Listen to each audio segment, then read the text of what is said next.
묵상하심으로 7월 24일 화요일 새벽 기도회를 시작하겠습니다.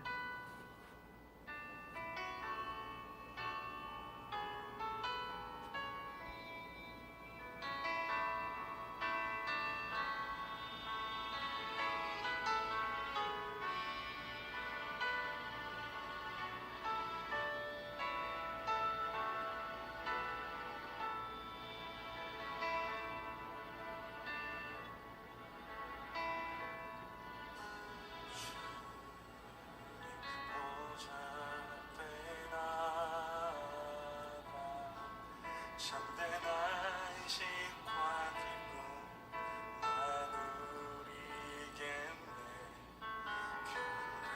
경외하며 주의 얼굴 구할 때 신실하신 주.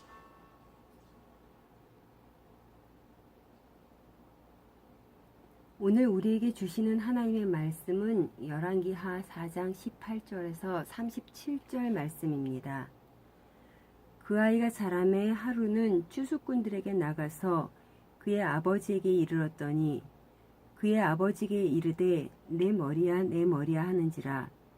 그의 아버지가 사환에게 말하여 그의 어머니에게로 데려가라 하매 곧 어머니에게로 데려갔더니 낮까지 어머님의 무릎에 앉아 있다가 죽은지라. 그의 어머니가 올라가서 아들을 하나님의 사람의 침상 위에 두고 문을 닫고 나와 그 남편을 불러 이르되 청하건대 사환 한 명과 나귀 한 마리를 내게로 보내소서. 내가 하나님의 사람에게 달려갔다가 돌아오리이다 하니 그 남편이 이르되 초하루도 아니요 안식일도 아니하거늘 그대가 오늘 어찌하여 그에게 나아가고자 하느냐 하는지라. 여인이 이르되 평안을 비나이다 하니라. 이에 나귀의 안장을 지우고 자기 사환에게 이르되 몰고 가라. 내가 말하지 아니하거든 나를 위하여 달려가기를 멈추지 말라 하고 드디어 갈멜산으로 가서 하나님의 사람에게로 나아가니라. 하나님의 사람이 멀리서 그를 보고 자기 사환 게하시에게 이르되 저기 수냄 여인이 있도다.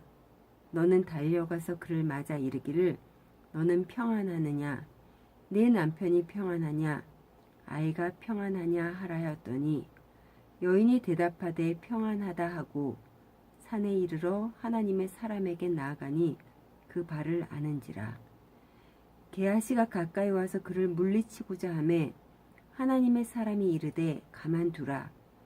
그의 영혼이 괴로워하지만은 여호와께서 내게 숨기시고 이르지 아니하셨도다 하니라. 여인이 이르되 내가 내 주께 아들을 구하더나이까? 나를 속이지 말라고 내가 말하지 아니하더나이까? 하니 엘리사가 게하시에게 이르되 내 허리를 묶고 내 지팡이를 손에 들고 가라. 사람을 만나거든 인사하지 말며 사람이 내게 인사할지라도 대답하지 말고 내 지팡이를 그 아이 얼굴에 놓으라 하는지라. 아이의 어머니가 이르되 여호와께서 살아계심과 당신의 영혼이 살아계심을 두고 맹세하노니 내가 당신을 떠나지 아니하리이다. 엘리사가 이에 일어나 여인을 따라가니라. 게하시가 그들보다 앞서 가서 지팡이를 그 아이의 얼굴에 놓았으나 소리도 없고 듣지도 아니하는지라. 돌아와서 엘리사를 맞아 그에게 말하여 아이가 깨지 아니하였나이다 하니라. 엘리사가 집에 들어가 보니 아이가 죽었는데 자기의 침상에 눕혔는지라. 들어가서는 문을 닫으니 두 사람뿐이라. 엘리사가 여호와께 기도하고 아이 위에 올라 엎드려 자기 입을 그의 입에 자기 눈을 그의 눈에 자기 손을 그의 손에 대고 그의 몸이 엎드리니 아이의 살이 차차 따뜻하더라. 엘리사가 내려서 집안에서 한번 이리저리 다니고 다시 아이 위에 올라 엎드리니 아이가 7번 재채기하고 눈을 뜨는지라. 엘리사가 게하시를 불러 저 수냄 여인을 불러오라 하니 곧 부름에 여인이 들어가서 엘리사가 이르되 내 아들을 데리고 가라 하니라. 여인이 들어가서 엘리사 발 앞에서 땅에 엎드려 절하고 아들을 안고 나가니라. 보좌 앞에 나아가 참된 안식과 기쁨 나누리겠네. 경배하며 주의 얼굴 구할 때 신실하신 주의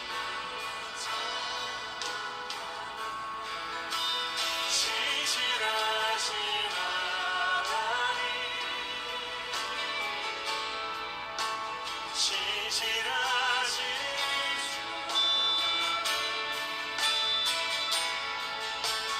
나의 주 하나님은 신실하신 주님.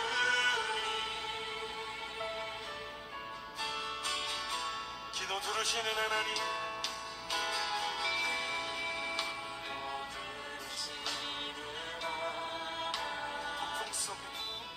폭풍 속에 맺은 불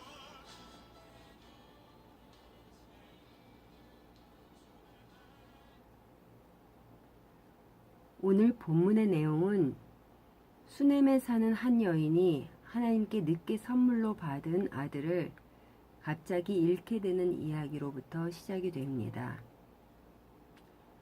어제 본문을 보면 수넴 여인은 엘리사의 신분이 하나님의 거룩한 사람임을 알고 그의 사역에 동참하고자 하는 마음으로 그녀가 할 수 있는 일을 찾았습니다. 그녀는 엘리사가 하나님의 사역을 위해 다니다가 수넴을 지날 때에 그에게 머물 수 있도록 방을 마련했습니다. 4장 8절에 그녀를 귀한 여인이라고 기록한 것만 보아도 그녀의 신앙적인 면을 엿볼 수 있습니다. 그런데 그녀의 가정에는 오랫동안 아이가 없었고 하나님께서는 늦게 아이를 주셨습니다. 이 가정의 기쁨이었던 이 아이가 어느 날 갑자기 두통을 호소하다가 숨을 거둔 것입니다. 자식을, 그것도 아이를 낳을 수 없는 불혹의 나이에 얻은 귀한 아들의 죽음 앞에서 엄마의 심정은 어떠했을까요? 부모이기에 자신의 생명과 바꾸고 싶을 정도의 고통이었을 것입니다. 또한 하나님께서는 늦게 하나님의 은혜로 주신 아들을 왜 다시 데려가시는지에 대한 고통이었을 것입니다. 수넴 여인은 고통 앞에 마음이 무너져 좌절하기보다는 먼저 하나님께 마음을 집중했습니다. 이 여인은 자신의 품에서 죽어간 아들의 죽음을 아무에게도 알리지 않고 우선 아들의 시신을 엘리사가 묵었던 방에 침상 위에 올려놓습니다. 그녀는 귀한 아들을 주신 분이 하나님이신데 왜 데려갔을까에 대한 문제를 섣불리 판단하지 않았습니다. 남편이나 주위 사람들에게 먼저 이 사실을 알리며 슬퍼하지 않았습니다. 그녀는 그저 하나님의 사람 엘리사가 있는 40km나 떨어진 갈멜산을 향해서 달려갑니다. 하나님 앞으로 달려간 것입니다. 그리고 그제서야 엘리사 선지자의 발을 껴안고 지금 그녀의 심정 그대로를 토로합니다. 28절입니다. 여인이 이르되 내가 내 주께 아들을 구하더니까 나를 속이지 말라고 내가 말하지 아니하더이까 하니 그녀의 원망스러운 마음조차도 그녀는 하나님께 풀어놓습니다. 이에 엘리사가 사환 게하시에게 자신의 지팡이를 들려 먼저 보내었지만 수넴 여인은 엘리사가 직접 가기를 요청합니다. 30절입니다. 아이의 어머니가 이르되 여호와께서 살아계심과 당신의 영혼이 살아계심을 두고 맹세하노니 내가 당신을 떠나지 아니하리이다. 엘리사가 이에 일어나 여인을 따라가니라.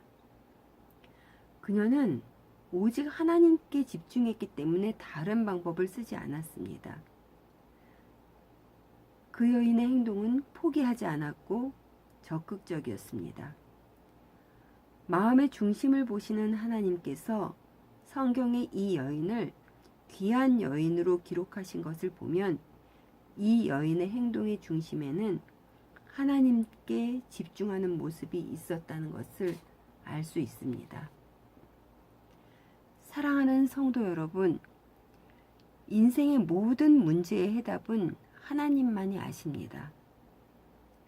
우리가 먼저 해야 할 일은 어떠한 상황 가운데서도 하나님께만 마음을 집중해야 하는 것입니다. 오늘 하루도 시작되었습니다.